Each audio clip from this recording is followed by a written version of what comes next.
చక్రి మహా దగ్గరికి వెళ్ళి ఏంటి అలా ఉన్నారని అడిగితే ఏం జరుగుతుందో అర్థం కావట్లేదా మీకు అని అంటుంది మహా. ఏంటి ఇందాక నేను కేశవ చిన్నపిల్లల్లా గొడవపడ్డం చూసి భయపడ్డారా? అలాంటి భయాలం పెట్టుకోకండి, అప్పుడప్పుడు నేను కేశవ ఇలానే మాట్లాడుకుంటూ ఉంటామని చక్రి చెప్తాడు.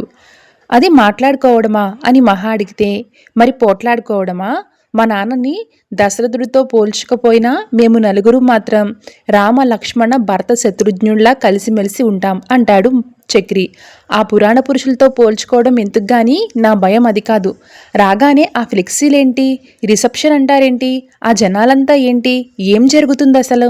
నిన్న పెళ్ళి, ఈరోజు రిసెప్షన్, రేపు ఇంకేంటి అంటూ మహా చక్రిపై ఫైర్ అవుతుంది. అదా మన రిసెప్షన్కి ఏర్పాట్లు చేశారని చక్రి చెప్పడంతో మన రిసెప్షనా? మన పెళ్ళి అసలు పెళ్ళే కాదు, దానికి మళ్ళీ రిసెప్షనా? ఏ ఆటలుగా ఉందా మీకు అని మహా అడుగుతుంది. లేదు, ఆ దేవుడే నాతో ఆడుకుంటున్నాడని చక్రి అంటాడు. మీరు తర్వాత తీరిగ్గా ఆడుకోండి, నాతో పాటు ఆడుకోకండి. ఇక లాభం లేదు. మా వాళ్ళు ఇలా అపార్థం చేసుకోవడం వల్లే ఒక అనర్థం జరిగింది. మీ వాళ్ళని కూడా ఇంకా భ్రమలో ఉంచడం పద్ధతి కాదు. వెళ్ళి నిజం చెప్పేయండి అని మహా అంటుంది. ఈ పరిస్థితుల్లో ఇది నాకు సాధ్యం కాదని చక్రి చెప్తాడు. కాదా? ఎందుకు కాదు? ఈ పెళ్లి గురించి నేను ఎలా ఫీల్ అవుతున్నానో మీరు అలా ఫీల్ అవ్వడం లేదా?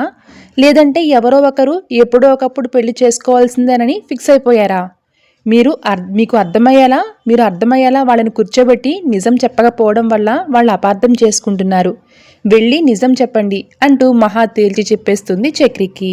Thank you so much for watching.